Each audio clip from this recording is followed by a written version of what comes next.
विद्यार्थी मित्र मैत्रिणींनो, आता आपण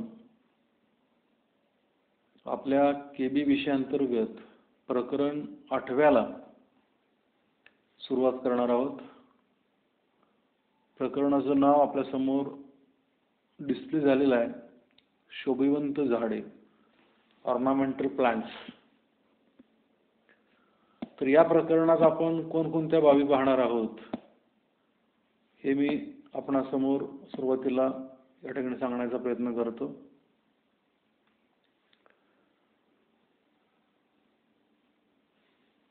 तर हे जे काही प्रकरण आहे, सुरुवातीला प्रस्तावनेला सांगत जाईन ते.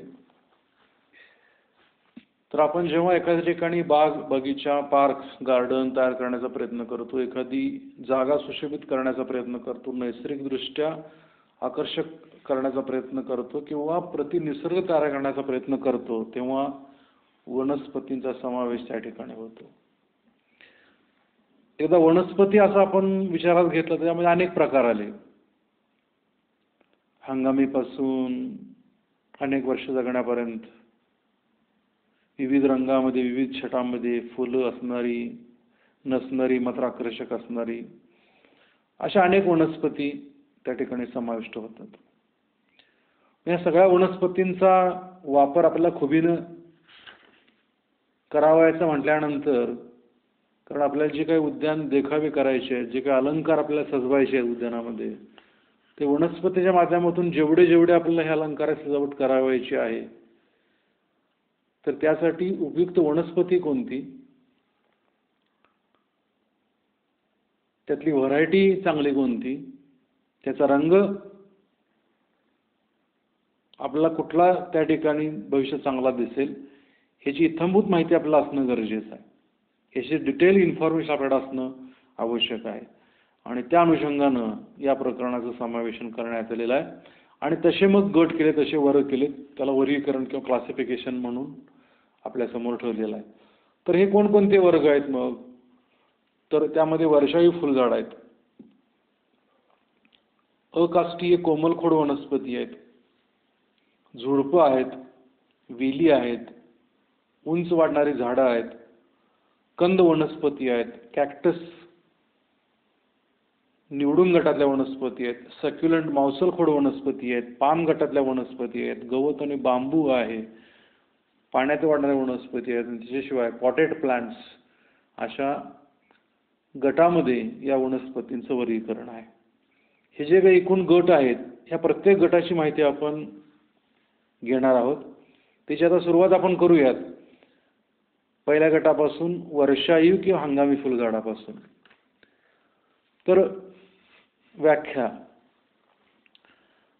तर ज्या शोभिवंत वनस्पतीचं आयुष्य एक हंगामापुरतं, म्हणजे 3 ते 4 महिन्यापुरतं मर्यादित असतं, किंवा ज्या वनस्पतीचं आयुष्य 1 वर्षापर्यंत मर्यादित असतं, म्हणजे 4 महिन्यापासून ते 12 महिन्यापर्यंत आयुष्य असणाऱ्या वनस्पतींना हंगामी किंवा वर्षायू वनस्पती असं म्हणतात. आणि ज्याचं कोणतं ना कोणतं अंग, विशेषतः फूल किंवा पान, हे आकर्षक असतं, म्हणून त्याचं समावेशन हे उद्यानामध्ये केलं जातं. तर अशी ही हंगामी शोभिवंत फुलझाडं कुठं लावतात? तर आपण आता बघितलं, रस्त्याचे कड सजवण्यासाठी, फ्लावर बेड करण्यासाठी, रॉकरीमध्ये, शिंकाळीमध्ये, वरांड्यामध्ये पॉटेड प्लांटसाठी, किंवा ज्या ठिकाणी आपल्याला फुलांची उपस्थिती ठेवायची आहे, प्रत्येक हंगामामध्ये ब्रिटिश गार्डननुसार बाग वेगळी करून दाखवायची आहे, अशा प्रत्येक ठिकाणी आपल्याला ही हंगामी फुलझाडं हाताशी लागतात. मग आपल्याला ह्याचं पुन्हा वर्गीकरण पाहणं गरजेचं आहे. त्याच्यामध्ये अंतर्गत असणारी गटवारी आपल्याला माहिती असली पाहिजे, कारण सीझननुसार हे बदलेल, ठिकाणानुसार याच्यातला बदल होईल, रंगानुसार कस्टमर, ग्राहक, जो मालक आहे उद्यानाचा, वैयक्तिक उद्यानामध्ये अगर एखादी शाळा आहे, तिथले जे प्रमुख आहेत, त्यांची मागणी असेल की मला तांबड्या रंगाची पावसाळ्यामध्ये वाढणारी फुलं पाहिजेत, तर मग त्या ठिकाणी, आणि फुलांना सुवास कसा आहे, असं असे ह्याचे हेड्स केलेत, असे ह्याचे मुद्दे केलेत, आणि त्याच्या आधारे आपण हे वर्गीकरण पाहणार आहोत. तर आता पहिला मुद्दा, हंगामानुसार, ॲज पर सीझन. तर उन्हाळी हंगाम खरीप किंवा पावसाळी हंगाम आणि हिवाळी हंगाम हे आपल्याला ऋतू सहज कळतात. फेब्रुवारी ते जून उन्हाळी, जून ते सप्टेंबर खरीप आणि ऑक्टोबर ते जानेवारी हा हिवाळी हंगाम आपण गृहीत धरतो. तर उन्हाळ्यात वाढणारी यांना अर्थातच उन्हाचं हवामान मानवतं, पावसाळ्यात वाढणाऱ्यांना पाऊस आणि त्याची स्थिती मानवते, हिवाळ्याला थंड मानवतं. तर उन्हाळ्यासाठी आपल्याला झिनिया किंवा समर सायप्रस आणि गलांडा किंवा गलाटा ही आणि झेंडू हे योग्य राहतील. पावसाळ्यासाठी आपल्याला या ठिकाणी गलारडिया म्हणजे गलाटा, त्यानंतर कॉक्सकोम्ब की ज्याला आपण कोदरू म्हणतो आपल्या स्थानिक भाषेमध्ये, त्यानंतर अमॅरांथस राजीगरा गटातले एक आणि तेरडा अशी पावसाळ्यासाठी योग्य राहतील. आणि हिवाळी हंगामासाठी विशेष करून झेंडू, कार्नेशन, स्वीट सुलतान, डेझी, अँटीरिनम आणि हॉलीहॉक अशा ह्या जाती आपल्याला अशी ही फुलझाड आपल्याला हाती लागू शकतील. त्यानंतर हवामानात तग धरण्याची वृत्ती कशी आहे त्याला काटकता असं संबोधलेलं या ठिकाणी लिहिलंय मी. तर काटक असणं की जी कुठल्याही हंगामात येऊ शकतील, कुठल्याही हवामानात येऊ शकतील, त्याला असं विशेष काळजी घ्यायची गरज नाही. तर त्याला त्या गटामध्ये ठेवलेला आहे, त्यामध्ये विशेषतः झेंडू योग्य राहील. त्यानंतर मध्यम काटक त्याला थोडं नियंत्रित वातावरणावर ठेवावं लागतं, नंतर मात्र बाहेर ते आपण वाढवू शकतो. रोपं तयार करताना नियंत्रित वातावरण ठेवावं लागतं, त्यामध्ये विशेषतः आता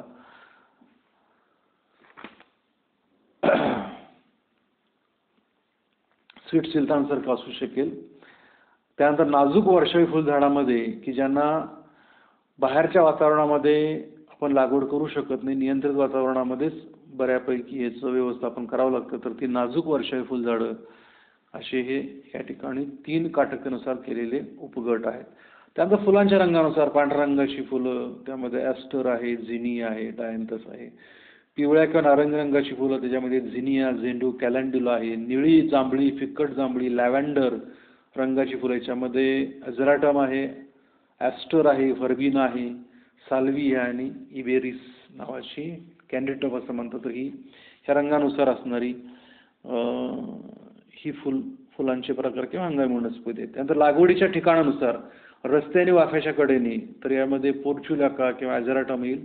शिंकाळी हँगिंगसाठी पेट्युनिया, चिनी गुलाब, फ्लॉक्स, फर्बिना आणि डेझी होऊ शकते. रॉकरीसाठी गलांडा आणि लिग्नम हे योग्य राहील.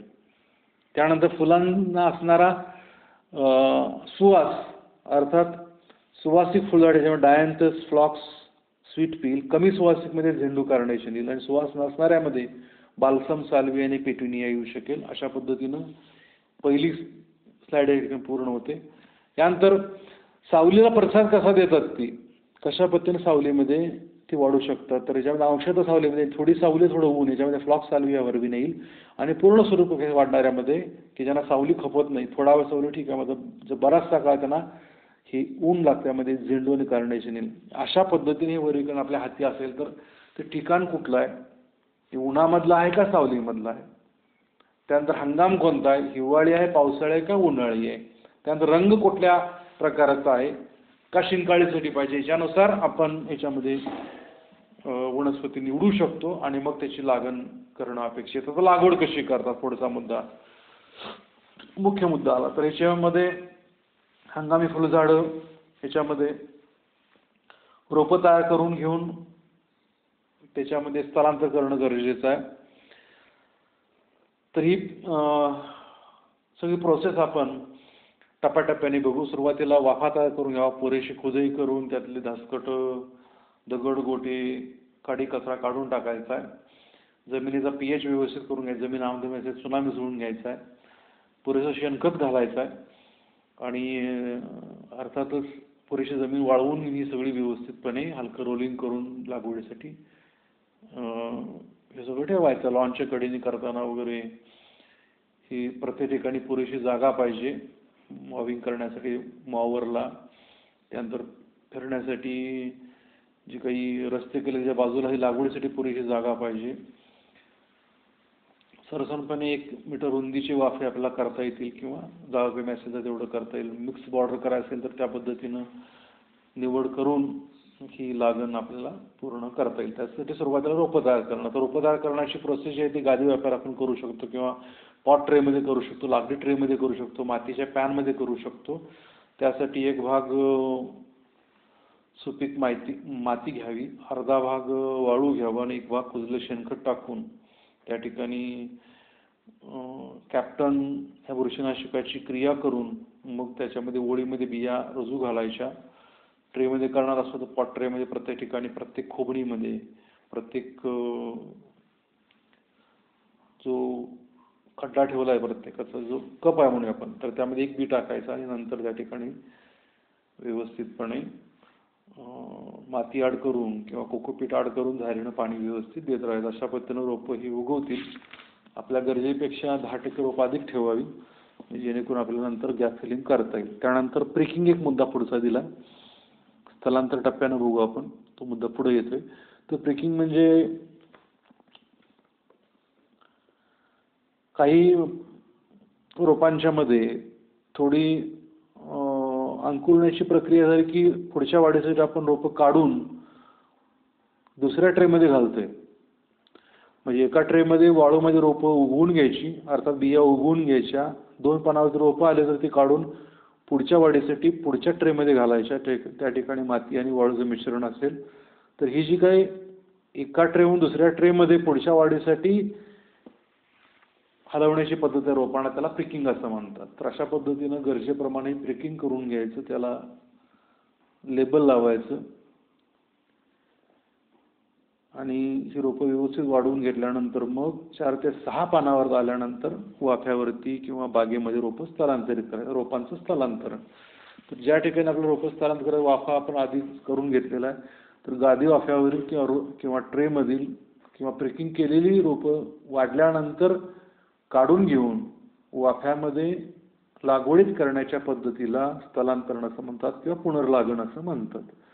तर अशी ही रोपं काढण्यापूर्वी त्याचं पुरेसं हार्डनिंग करून घ्यायचं, म्हणजे पाणी 1-2 दिवस बंद करून पुन्हा पाणी द्यायचं आणि मग रोपं अलगद काढून घेऊन बुरशीनाशकाच्या द्रावणात ती बुडवायची, मग त्याची मुळं, आणि ती नवीन ठिकाणी व्यवस्थितपणे लावायची आहेत आणि बाजूनी त्याला पुरेसा दाब द्यायचा आहे आणि मग पाणी द्यायचं आहे. त्यानंतर पाण्याचं नियोजन, तर लागवडीच्या हंगामानुसार फुलझाडांना काही दिवस दररोज पाणी द्यावं, नंतर पावसाळ्यामध्ये गरजेनुसार पाणी द्यावं, हिवाळ्यामध्ये 2 दिवस 3 दिवस अडाणी पाणी दिलं चालू शकेल. कोरडं हवामान असेल तर मग सकाळ संध्याकाळ 2 वेळा पाणी देणं गरजेचं आहे. थोडक्यात पाणी अधिक न साचता व्यवस्थितपणे पाणी हे स्प्रिंकलर किंवा मायक्रो स्प्रिंकलर किंवा मायक्रोजेट पद्धत स्प्रिंकलरने द्यावं. त्यानंतर आधार देणं, ज्याला सपोर्टिंग असं म्हणतात. तर ज्याची खोड नाजूक आहे तर त्याला लहान, विशेषतः मॉर्निंग ग्लोरी सारख्या वेलवर्गीय फुलझाडांना आधाराची गरज असते, तर त्या काठ्यांना हिरवा रंग द्यायचा आहे आणि त्या काठ्या व्यवस्थित लावून त्याला त्या ठिकाणी गरजेप्रमाणे बांधणी करायची. नंतर पुढचा मुद्दा आहे तो शेंडाखोड आणि कळीखोड, ज्याला पिंचिंग आणि डिसबडिंग असं म्हणतात. तर काही वेळेस काही रोपांचा मुख्य वाढीचा अग्र अधिक जलदगतीनं वाढतो आणि बाकीच्या फांद्यांना फुटण्यासाठी अटकाव करतो. त्यासाठी ठराविक उंचीनंतर ते शेंडा खोडून टाकायचं, त्याला म्हणायचं पिंचिंग. आणि काहीमध्ये एखादं फुल आल्यानंतर त्याची कळी आपल्याला खूप लवकर आली असं लक्षात आल्यावर ते काढून टाकणं, त्याला म्हणतात कळीखोड. अशा पद्धतीनं पुरेसा आकार, पुरेशी फांदी आणि पुरेशी संख्या फुलांची येण्यासाठी कळीखोड आणि शेंडेखोड करण्याची गरज आहे. तर विशेषतः पिंचिंगची प्रोसेस ही झेंडू, गुलाब, कार्नेशन, डायंथसमध्ये केली जाते आणि शेंडाखोडची प्रोसेस आता सांगितल्या पद्धतीनं आणि कळीखोडची प्रोसेस ॲस्टर, कॉस्मॉस आणि झिनिया या वनस्पतीमध्ये करणं गरजेचं आहे. तर शक्यतो हे 10 सेंटीमीटर म्हणजे फुटाच्या दरम्यान रोपं असताना हे करावं. त्यानंतर खताचं नियोजन पुढचा मुद्दा आहे, खत व्यवस्थापन. आता शेवटचा मुद्दा आहे तर वर्षावी फुलझाडांचा जीवनक्रम मग सांगितल्याबद्दल व्याख्येमध्ये 3 महिन्यापासून 12 महिन्यापर्यंत असतो.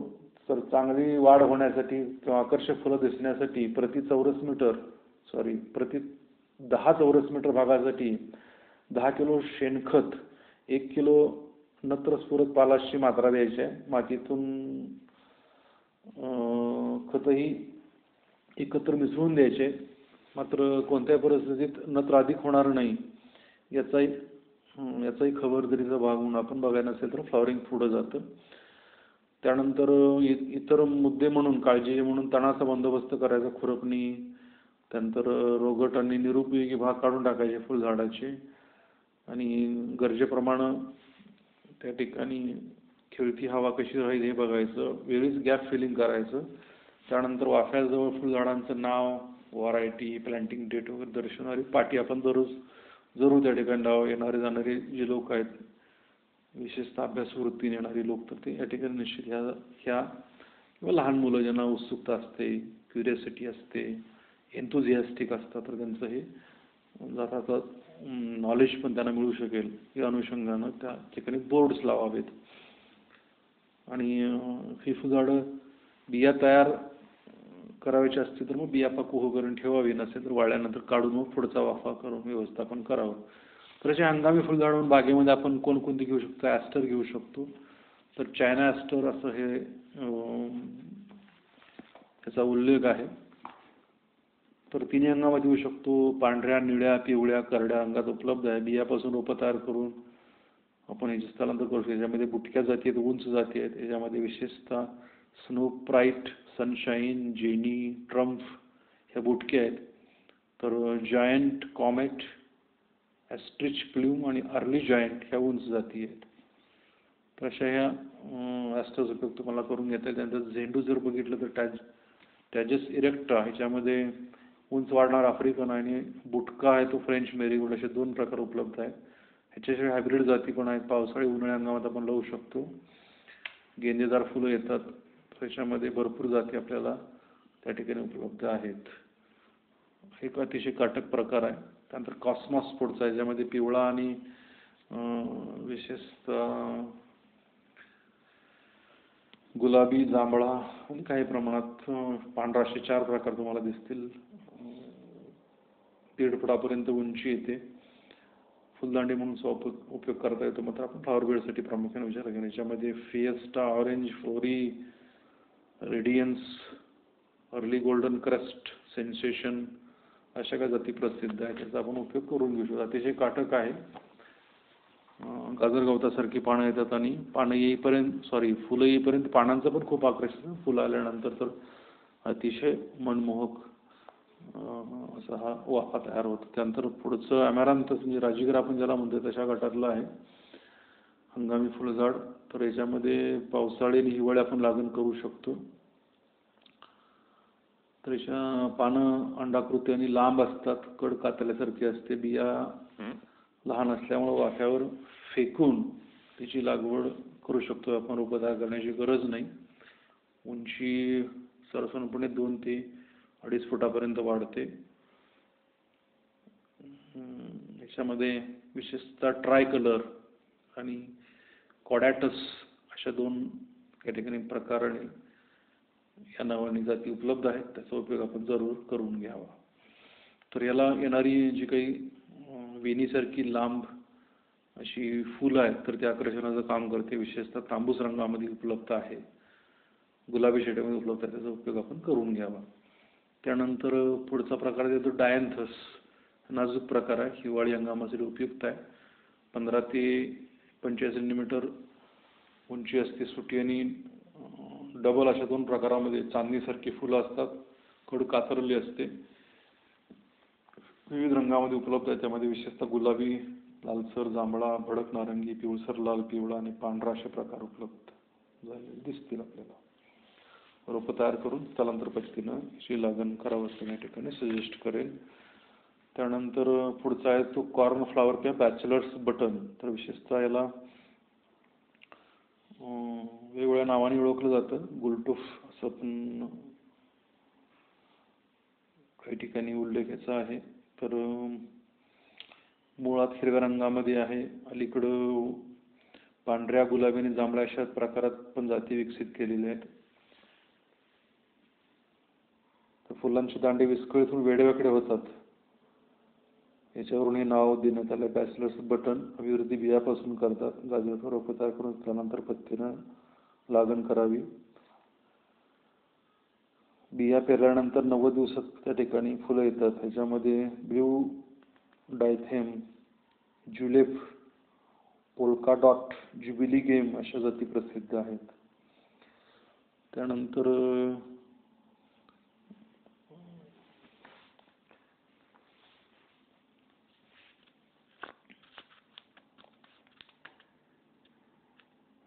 पुढच्या जातीमध्ये आपल्याला काही सोप्या जाती घेऊयात आपण. विशेषतः गलांडा तर अतिशय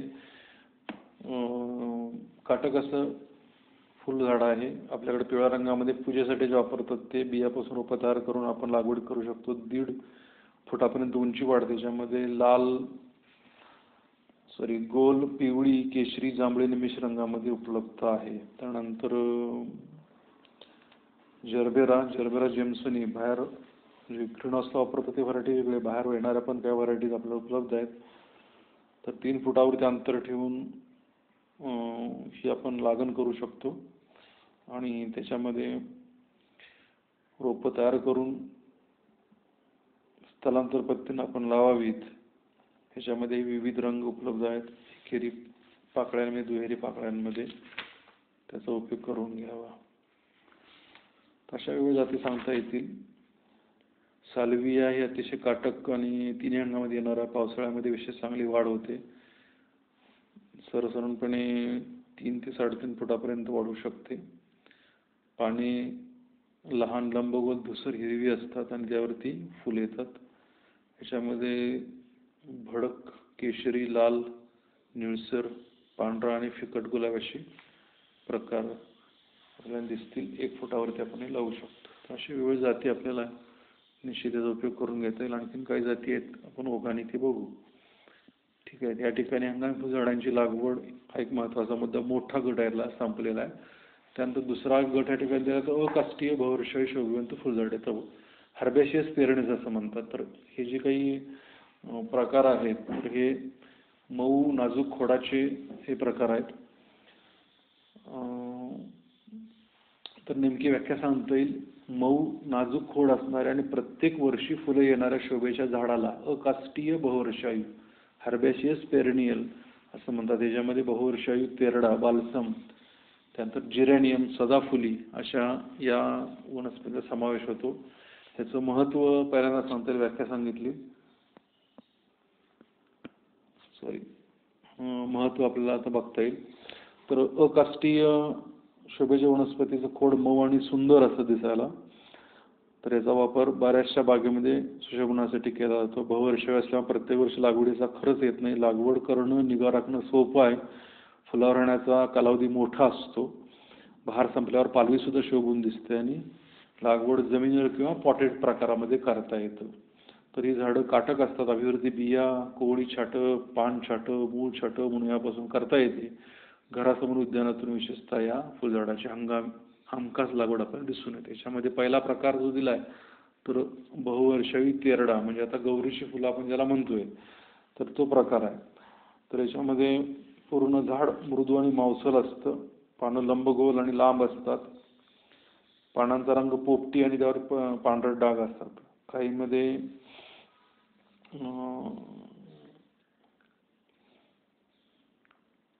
फुलांच्या रंगासारख्या शिरा असतात. काहीमध्ये फुले सुटी दुहेरी पाकळ्यांमध्ये असतात. फुलांचा रंग पांढरा, लाल, केशरी, गुलाबी असतो आणि पावसाळ्यात तो बहर येतो. आपण बघतो गणेश फेस्टिवलमध्ये विशेषतः वापरतात.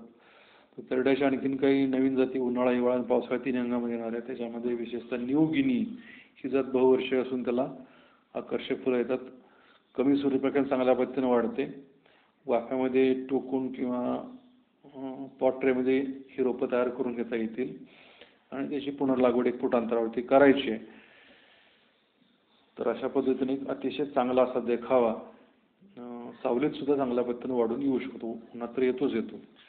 त्यानंतर दुसरा प्रकार दिला तर थंबर्जिया लाठ्याला कप फ्लावर असं म्हणतात. फांदीचा विस्तार अतिशय चांगला असतो. जमिनीपासून सरळ आणि ताट वाढतात. पानं हृदयाकृती असतात आणि कडा वळणदार. हा बहुवर्षीय प्रकार. खोड नाजूक आणि 30 सेंटीमीटरपर्यंत वाढतं. फुलं गर्द निळसर पिवळी रंगामध्ये उपलब्ध आहेत आणि सर्व प्रकारच्या हवामान निचऱ्या जमिनीमध्ये खूप चांगल्या पद्धतीनं वाढते. कमी तापमानात देखील हे वाढू शकतं. याची अभिवृद्धी खोड छाटे आणि बियापासून आपल्याला करता येते. असा हा कप फ्लावर. थंबेरिया दुसरा प्रकार. तिसरा आहे तो जिरेनियम.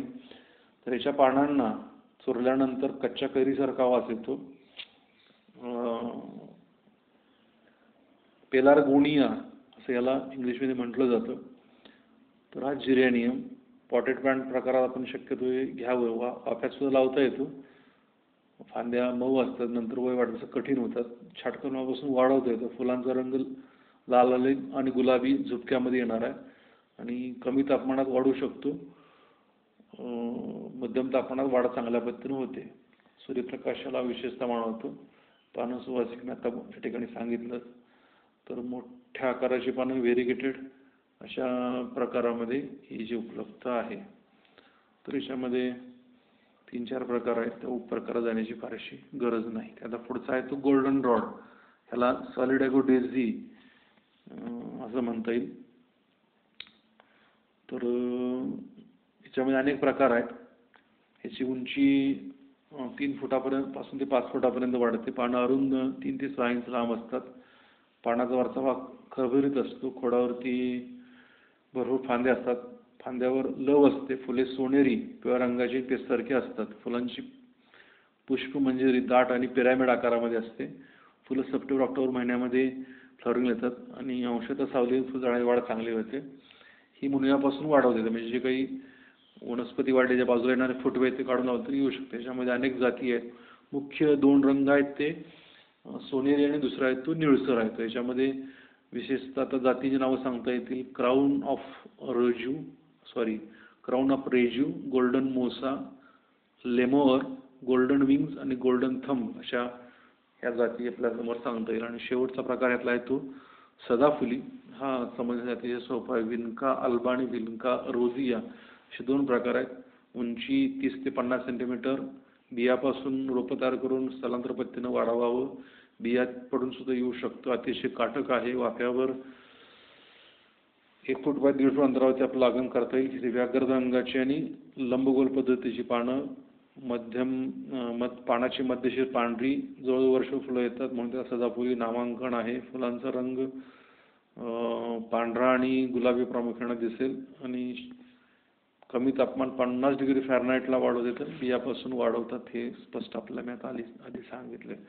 इथपर्यंत आपल्याला माहिती जी बघितली आपण तर ती बहुवर्षायी कोमल खोड वनस्पती म्हणजे पेरनिल हर्बॅसियस ज्यांची खोड कोमल आहे, मांसल आहे, आकर्षक आहे आणि वनस्पती बहुवर्षायी आहे अशा गटाची माहिती घेतली. आतापर्यंत आपण 2 गट बघितले. एक आहे तो हंगामी फुलझाडांचा, दुसरा आहे तो बहुवर्षायी कोमल खोड वनस्पतीचा. एकच गट आपण पाहू आणि ह्या व्हिडिओला विराम देऊ. हा तिसरा गट अर्थात आहे तो झुडपांचा. तर मोठ्या झाडांना जसं मोठ्या बागेमध्ये महत्त्व आहे तितकं किंबहुना त्यापेक्षा जास्त महत्त्व झुडपांना लहान बागेमध्ये तर आहेच. किंबहुना त्याच्याशिवाय बाग पूर्णतः जाऊ शकत नाही. लहान बागेमध्ये आपण मोठं झाड लावू शकत नाही. ही झाड फक्त लहान बागेमध्ये लावतात असं नाही. मोठ्या बागेमध्ये तर लावतात. मात्र लहान बागेचं सुशोभन झुडपांशिवाय पूर्णत्वाला जाऊ शकत नाही. एवढं त्याचं महत्त्व आहे. आता व्याख्या कशाला म्हणायचं झुडूप. व्हॉट इज बुश और श्रब. तसा दोन्हीतला फरक आहे. मात्र आपण बघू तरी सुद्धा झुडपाची व्याख्या. तर जमिनीलगत फांद्या फुटणाऱ्या आणि एकापेक्षा अधिक खोड असणाऱ्या बहुवर्षीय वनस्पतीला झुडूप असं म्हणतात. आणि याच्यामध्ये पण जेव्हा वैशिष्ट्यपूर्ण असं एकच खोड दिसत नाही, संख्या अधिक असते, तेव्हा त्याला बुश म्हणण्याची पण पद्धती त्यातला तो वेगळेपणाचा प्रकार आहे. तर झुडपांची वाढ सरळ आणि दाट पद्धतीने होते. उंची अर्धा मीटरपासून ते 4 मीटरपर्यंत असते. बुंद्याकडचा भाग कठीण आणि फांदीकडला भाग मऊ असतो. याचं महत्त्व मी थोडक्यात आता सांगितले तरी सुद्धा याच्यामध्ये विविध आकार, फुलांचे रंग वेगवेगळ्या प्रकारामध्ये उपलब्ध आहे. त्यामुळे अतिशय लोकप्रिय आहेत. बहुवर्ष असल्यामुळे दरवर्षी लागवडीचा खर्च नाही आहे. विशेषतः काळजी घ्यावी लागत नाही आहे. काटक आहेत. उद्यानाच्या सौंदर्यामध्ये वृद्धी करतात. जलद वाढतात आणि एका वर्षाच्या आत फुलावर येतात. उंची भिन्न असल्यामुळं वेगवेगळ्या प्रकारामध्ये त्याची आपल्याला मांडणी करता येते. छाटणी करणं, वळण देणारा प्रतिसाद खूप चांगला पद्धतीने. विशेष म्हणजे टोपारी कलाकुसर देऊन प्राण्यांचे, पक्ष्यांचे आकार आपण त्याला देऊ शकतो. याच्यामध्ये काही सुंदर पानांची, काही सुंदर फुलांची आणि काही सुंदर फळांची झुडपं या ठिकाणी आपल्याला दिसतात. वर्गीकरणात पुन्हा आपण बघू. त्यानंतर उद्यानातील मोकळी जागा, लॉन याच्यामध्ये एक संतत आणण्यासाठी झुडपांचा वापर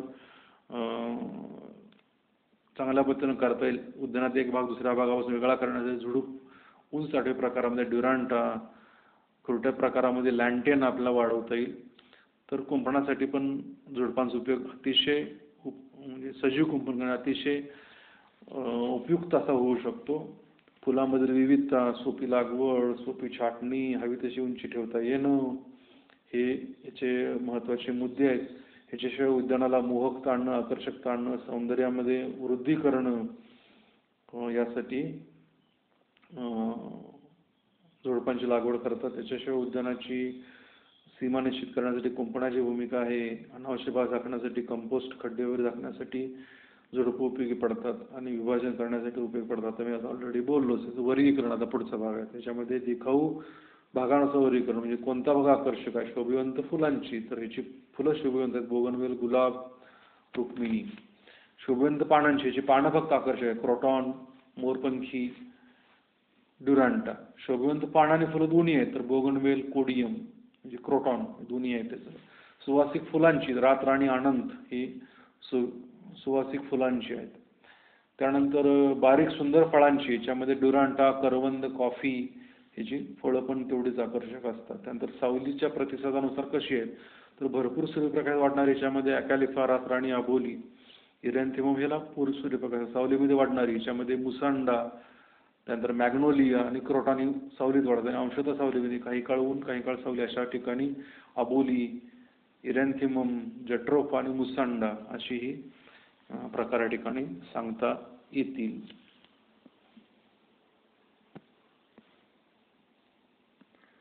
त्यानंतर आता पुढचा भाग आपण बघणार आहोत तो म्हणजे झुडपांची लागवड. तर आता झुडपांची लागवड करण्यासाठी ज्या ठिकाणी आपल्याला लागण करायची आहे, कोणत्या उद्देशानं करायची, सलग करायची आहे, अंतर ठेवून करायची आहे, टोपारीसाठी करायचं, त्यानुसार ज्या ठिकाणी लागण करावी त्या ठिकाणचा वाफा तयार करून घ्यावं, खड्डा काढून घ्यावा, तो उन्हामध्ये वाळवायचा, योग्य पद्धतीने मृदा मिश्रण भरायची, शेणखत, पोयटा माती, फलडल भुकटी टाकून त्या ठिकाणी वाफा लागवडीसाठी तयार घ्या. पॉटेड प्लांट्समध्ये पॉट्स व्यवस्थित भरून तयार ठेवायचे. आता याची अभिवृद्धी बियापासून करता येते, छाटकलमापासून करता येते का बोटी कलमापासून करता, अशा पद्धतीनं तयार केलेली रोपं ही लागवडीत करायची. आता लागवडीचं अंतर तुम्ही कोणत्या उद्देशानं करणार त्याच्यावरती अवलंबून आहे. तर अंतर ठेवून करणार असाल तर 3 फूट, 5 फूट, 6 फूट अंतरावर आपल्याला करता येतं. सलग करायचं असेल तर आपल्याला सरसनपणे 1 फूट किंवा 1.5 फूट अंतरावरती लागण ही करता येईल. त्यासाठी खड्डे घ्यायचे 1.5 फूट, 1.5 फूट आकाराचे खड्डे घ्यायचे आणि मोठ्या झुडपांसाठी 2.5 फूट खड्डे घ्यायचे. त्यामध्ये वाळवून घेऊन फरडल भोगटी सांगितल्या पद्धतीने शेणखत टाकून हे खड्डे तयार करणे, पावसाळ्यामध्ये ही लागण करायची. त्यानंतर गरजेप्रमाणे त्याला छाटणी करायची. आकार कसा द्यायचा, अनावश्यक भाग कसा काढून छाटणीला खूप चांगल्या पद्धतीनं प्रतिसाद मिळतो. शक्यतो झुडपांची छाटणी ही उन्हाळ्या हंगामाच्या शेवटी करावी. हिवाळा जवळ असताना सुद्धा ही छाटणी आपल्याला करता येईल. तर ते झुडपाचा प्रकार, त्याचं वय ह्यानुसार छाटणी करावी. उद्यानासाठी अनुकूल झुडपे म्हणून काही उदाहरणं आपल्या समोर ठेवलेली आहेत. तर त्याच्यामध्ये पान झुडपं पहिल्यांदा अकॅलिफा. तर याच्यामध्ये विविध रंगछटा आहेत. लाल भडक आहे, पोपटी आहे, पिवळा आहे, विटकरी, नारंगी अशा विविध रंगामध्ये उपलब्ध आहेत. आकारी व्यवहार राहतो पानांचा, लंबगोल, कडा मुरडलेल्या बारीक पात्यासारखे. पानांचा रंग आणि आकारावरून प्रकार आहेत. सूर्यप्रकाश आणि हवामानाच्या प्रभावामुळे याच्या रंगात थोडासा बदल होतो. अंतर्गत कुंपणासाठी लॉनमध्ये समूह लावण्यासाठी अकॅलिफा अतिशय उपयुक्त आहे. रस्त्याच्या कडेने किंवा दुभाजकाच्या ठिकाणी लावता येईल. तर अभिवृद्धी छाटकलमापासून सहजरित्या करता येते. त्यानंतर दुसरं आहे, पहिला अकॅलिफा, दुसरा आहे तो अरेलिया. तर अरेलिया 1 ते 2 मीटर उंच वाढतो, खोड मऊ असतं, फांद्या कमी असतात, मात्र सावलीमध्ये वाढ चांगली होते. हाही छाटकलमापासून वाढवता येतो. पानांचे निरनिराळे आकार आहेत, त्यावरती पांढरे डाग असतात. एकत्र जर मिसळून लागवड केली तर नक्षीदार पानं आपल्याला दिसतील. पानांना गोलाकार तंतूसारखा किंवा पंजासारखा आकारही आपल्याला उपलब्ध होऊ शकतो. त्याच्यामध्ये पॅनॅक्स, फॅन्टासिया असे काही प्रकारही उपलब्ध आहेत.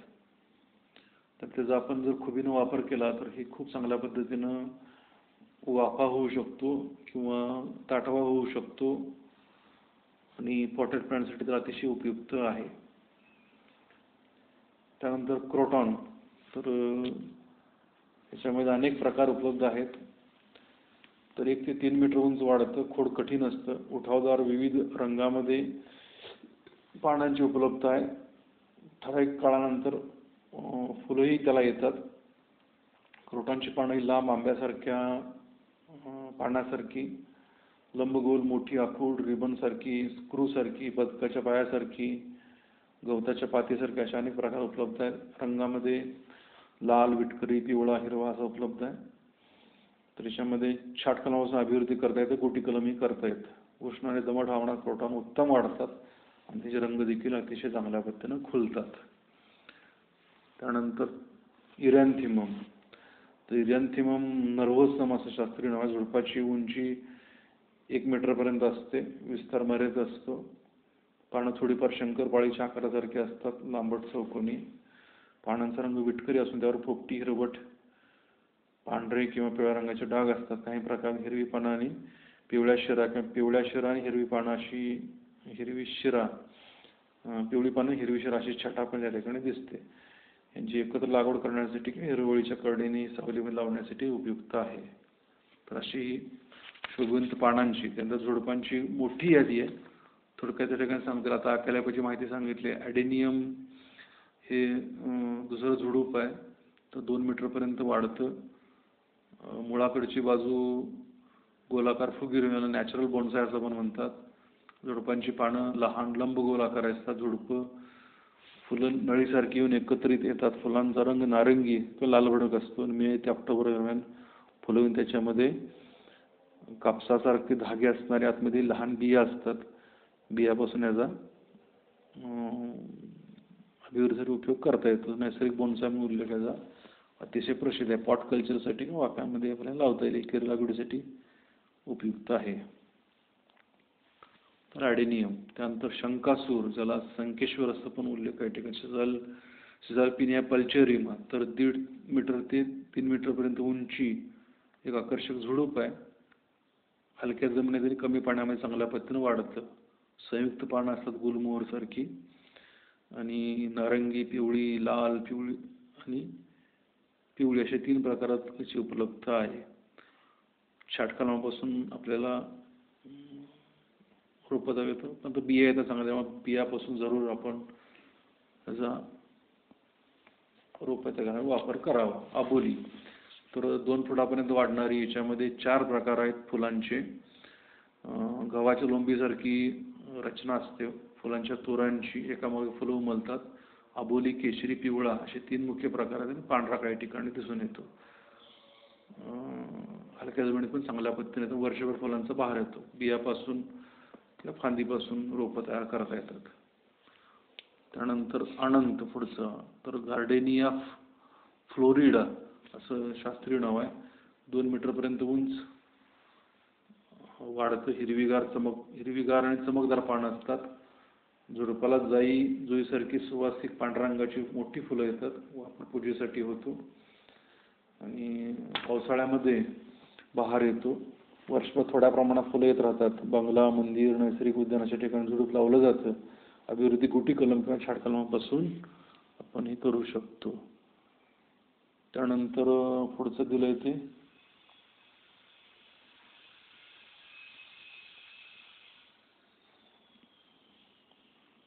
सगळं बघूया. जास्वंद. जास्वंद सर्वांना माहितीची आहे. अतिशय लोकप्रिय झुडूप आहे. छाटकलमापासून वाढवता येतं, गुटी कलमी करता येतं. बंगले, मंदिराच्या परिसरात जास्वंदीच्या अनेक जाती, याच्यामध्ये हायब्रिड प्रकारही उपलब्ध आहेत. उंची 2 ते 3 मीटर येते. खोड मध्यम आकाराचं, कठीण, खरबरीत असतं. छाटकलमापासूनही वाढवता येतं आणि हायब्रिड व्हरायटी मात्र जोड कलम पद्धतीनं वाढवतात. तर पानामध्ये अनेक प्रकारात यासारखी पुढे टोकदार गोल पण कडा कातडीसारखी असे विविध पानांचे प्रकार आहेत. पानांचा रंग हिरवा, चमकदार पोपटी, पांढरा, पांढरे ठिपके असणारा असा दिसतो. जास्वंदीची फुले शेंड्याच्या टोकाला सुटी येतात. काही वेळेस एका शेंड्यावर 3 ते 4 फुले एकत्र येतात. जास्वंदीच्या फुलांचा आकार घंटीसारखा असतो. जास्वंदीची फुले लाल, पांढरी, जांभळी, नारंगी, पिवळी, गुलाबी अशा विविध रंगछटामध्ये उपलब्ध आहे. हायब्रिडमध्ये मोठे आणि 2 रंगामध्येही उपलब्ध आहेत. वर्षभर फुलं येतात. जास्वंदीचा बहार मुख्य जून ते नोव्हेंबर असतो. अभिवृद्धी गुटी कलम आणि छाट कलम ऑलरेडी मी तुम्हाला सांगितलेलं आहे. त्यानंतर पुढचा प्रकार सांगतो हायड्रेंजिया. हायड्रेंजिया स्पेसीज आहे. लहान आकाराचं आणि टणक फांदे असणारं हे झुडूप आहे. झुडपांची पानं लंबगोल असतात मोठ्या आकारात. पोपटी रंग धारण करतात. फुलं झुपक्यामध्ये एकत्रित गुच्छासारखे कमी सूर्यप्रकाशात आणि निचरा चांगला या ठिकाणी चांगल्या पद्धतीने वाढ होते. कुंडीमध्ये किंवा व्हरांडा बाल्कनीमध्ये वाफ्यामध्ये लावण्यासाठी उपयुक्त आहेत. झुडपांची फुलं पांढरी, गुलाबी, जांभळी अशा 3 रंगात आहेत आणि अभिवृद्धी शेंडे, कलम किंवा फुटव्यापासून करता येते.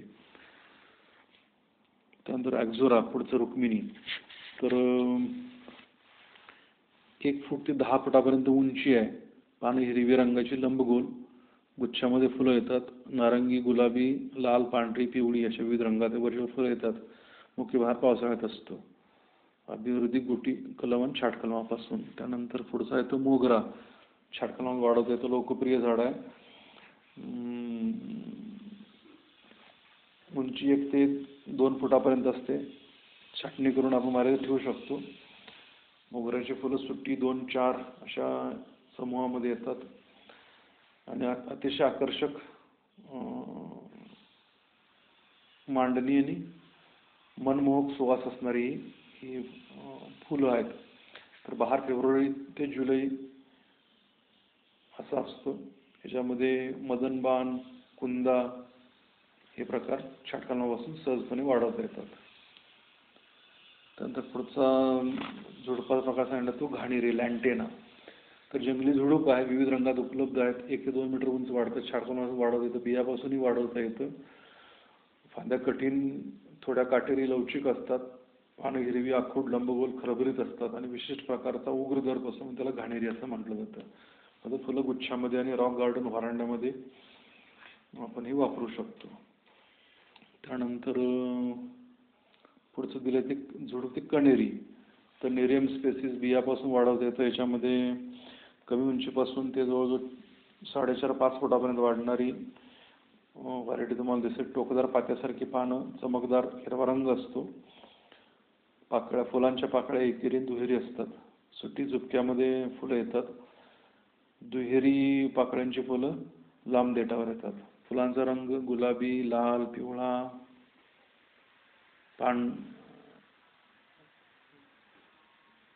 पांढरा, निळसर, नारंगी आणि फिकट गुलाबी अशा विविध प्रकारात वर्षभर फुलं येतात.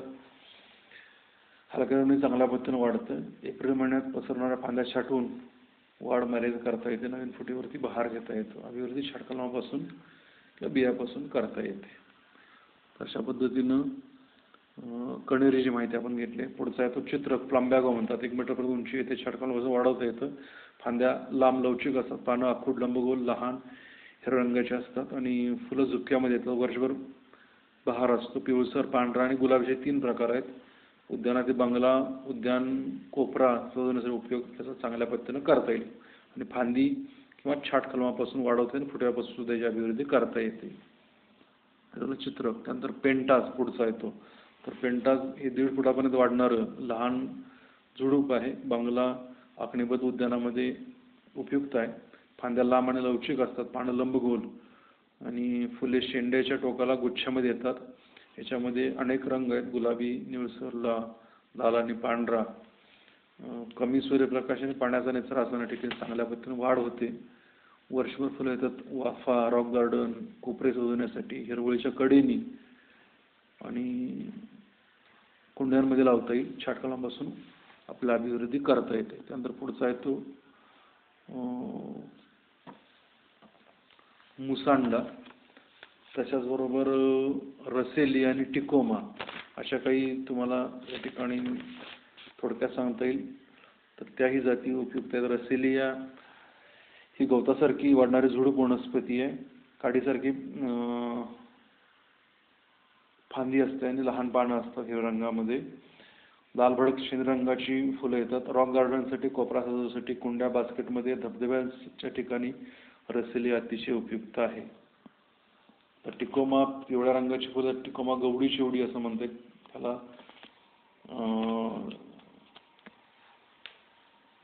हिरवट पोपटी चकचकीत पानं असतात, पिवळ्या रंगाची फुलं येतात आणि बियाणे छाटून वाढवता येतात. असे काटक झुडूप आहे. रॉकरी प्रकारात उद्यानाच्या कडेने 2 भाग वेगळे करण्यासाठी, छाटणी करून वाढवण्यासाठी याचा उपयोग चांगल्या पद्धतीने होऊ शकेल. ठीक आहे, या ठिकाणी आपण विराम देऊयात. बाकीचे व्हिडिओ ओघामध्ये आपण बघूयात. धन्यवाद.